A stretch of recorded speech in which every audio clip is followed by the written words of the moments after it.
দর্শক, টেকসাজ ইউটিউব চ্যানেলের নতুন আরেকটি ভিডিওতে আপনাকে স্বাগতম।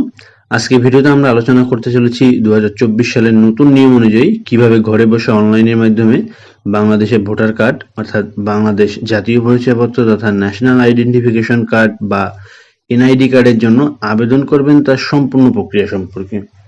তাই সম্পূর্ণ ভিডিওটি দেখার জন্য অনুরোধ রইল। আশা করি সম্পূর্ণ ভিডিওটি দেখলে ঘরে বসে আপনি নিজের আবেদন নিজেই করতে পারবেন।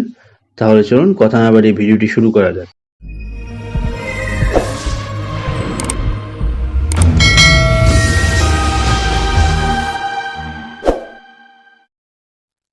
দর্শক, এই জন্য আমাদের সর্বপ্রথম হাতে থাকা মোবাইল ফোন অথবা পিসি থেকে যে কোনো একটা ব্রাউজার ওপেন করে নিতে হবে আমাদের। তো আমরা পিসি থেকে একটা ব্রাউজার ওপেন করে নিলাম। ব্রাউজার ওপেন করে সার্চ বারে গিয়ে লিখব NID service. NID service just এটুকু লিখলেই হচ্ছে আমাদের। এনআইডি সার্ভিস লেখার পরে দেখেন সার্চ বারে আমাদের গুগল এরকম একটা উপরে সবার উপরে যে সাইটটা চলে আসবে সার্ভিস এনআইডি, এটাই চলে যাব আমরা। এটাই চলে যাওয়ার পর দেখেন এরকম একটা ওয়েবসাইট চলে আসবে আমাদের বা ইন্টারফেস আসবে। দেখেন নতুন নিবন্ধনের জন্য আবেদন করুন। এখানে ক্লিক করব আমরা। এখানটাতে ক্লিক করতে হবে। ব্যাস, এখানে ক্লিক করলে পর আমাদের পুরো নামটা ইংরেজিতে চাইবে। পুরো নামটা আমরা ইংরেজিতে এখানে ইনপুট করে দেব। তারপরে জন্ম তারিখটা দেব।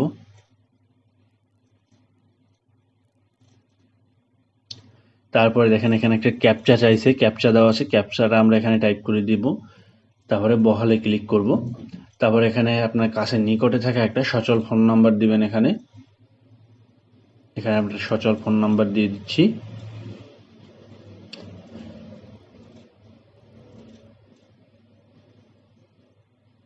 বার্তা পাঠানে ক্লিক করব আমরা সেন্ড মেসেজে।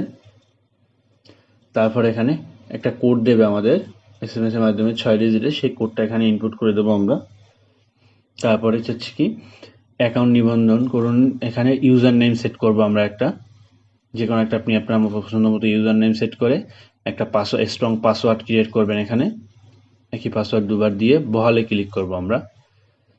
ব্যাস, আমাদের এরকম একটা প্রোফাইল চলে আসবে বা ইন্টারফেস চলে আসবে।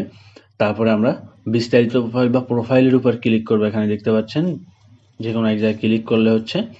তারপর এখানে আমাদের প্রোফাইলে চলে যাবে। দেখেন এখানে সব তথ্যগুলো আমাদের পূরণ করতে হবে। এই জন্য এডিটে ক্লিক করব। এডিটে ক্লিক করার পর আমরা এখানে এক এক করে সব তথ্যগুলো দেব।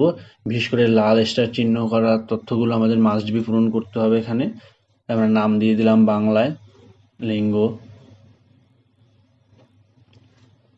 ব্লাড গ্রুপ, জন্ম নিবন্ধন নাম্বার, জন্মস্থান,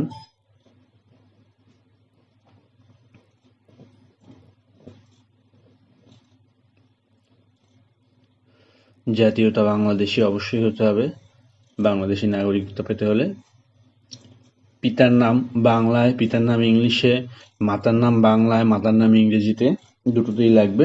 আমরা চেষ্টা করব এখানে নামগুলো যেন সার্টিফিকেট এবং অনলাইন বার্থ রেজিস্ট্রেশনের সাথে মিল থাকে, মিল রেখে দেওয়ার।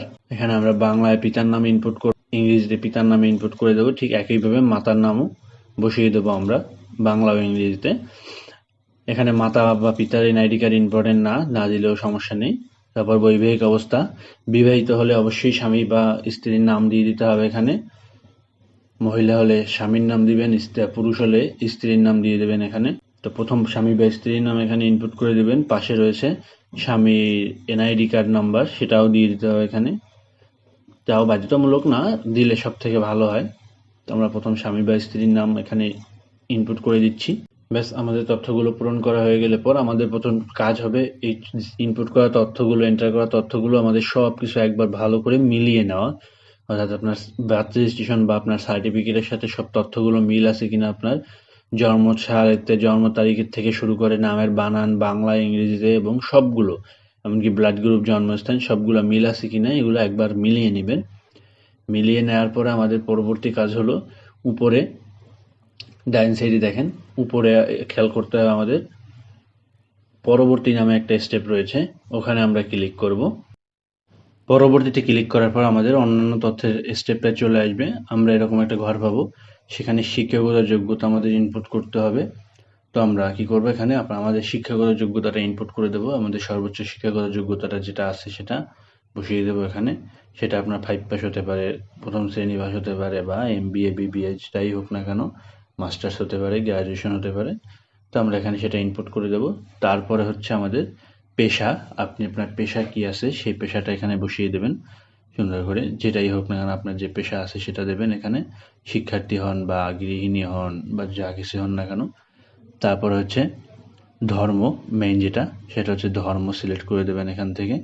তো আমরা ধর্মটা সিলেক্ট করে দিচ্ছি। তারপরে ধর্ম সিলেক্ট করার পরে দেখতে পাচ্ছেন আমাদের পরবর্তীতে ক্লিক করতে হবে। পরবর্তীতে ক্লিক করার পরে অবস্থানরত দেশের নাম এখানে চাইছে। তো আমরা এখান থেকে অবস্থানরত দেশের নাম বাংলাদেশ সিলেক্ট করে দেব। তারপর ভোটার ঠিকানাটা সিলেক্ট করবেন আপনি বর্তমান অনুযায়ী, অর্থাৎ বর্তমান ঠিকানা অনুযায়ী আপনার ভোটার ঠিকানাটা হবে, বা আপনি যে ঠিকানা অনুযায়ী চান, স্থায়ী ঠিকানা অনুযায়ী চাইলে সেটাও দিতে পারেন, যে আমি স্থায়ী ঠিকানা অনুযায়ী ভোটার ঠিকানাটা নেব, সেটা আপনার ব্যক্তিগত ইচ্ছা। তো আমরা সেটা এখান থেকে সিলেক্ট করে দেব।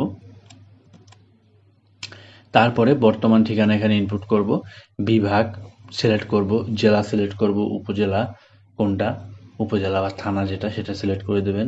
আরএমও, অর্থাৎ আরএমও হচ্ছে আপনার পল্লী এলাকা নাকি সিটি কর্পোরেশন না পৌরসভা, সেটা সিলেক্ট করে দেবেন এখান থেকে। তারপরে সিটি কর্পোরেশন বা পৌরসভা হলে সেটা কোন পৌরসভা কোন সিটি কর্পোরেশন সেটাও সিলেক্ট করে দেবেন। ইউনিয়ন বা ওয়ার্ড নাম্বার, সিটি কর্পোরেশন বা পৌরসভা হলে এখানে ওয়ার্ড নাম্বার সিলেক্ট শো করবে, এবং আপনি যদি ইউনিয়ন হন তাহলে, এটা পল্লী এলাকা হলে তাহলে এখানে ইউনিয়ন শো করবে, এটা সিলেক্ট করে দেবো আমরা। মৌজা বা মহল্লা সিলেক্ট করবেন এখান থেকে। মৌজা বা মহল্লা সিলেক্ট করার পরে গ্রাম বা রাস্তা, এখানে দেখেন যে লিস্ট থাকবে, সেই লিস্ট অনুযায়ী যদি আপনার গ্রাম বা রাস্তা না থাকে তাহলে অন্যান্য সিলেক্ট করে দেবেন। তারপরে হচ্ছে অন্যান্য সিলেক্ট করে ওখানে জাস্ট লিখে দেবেন আপনার ঠিকানাটা, যে কোন ঠিকানা আপনার। তারপরে হচ্ছে আমাদের কাজ বাসা নাম্বারটা এখানে মাস্ট বি ইনপুট করতে হবে আপনার হোল্ডিং নম্বরটা, এখানে যে বাসা নাম্বার আছে অবশ্যই বাংলায় ইনপুট করবেন, এখানে ইনপুট করে দিতে হবে। তারপর হচ্ছে পোস্ট অফিসটা সিলেক্ট করে দেবো এখানে আমরা।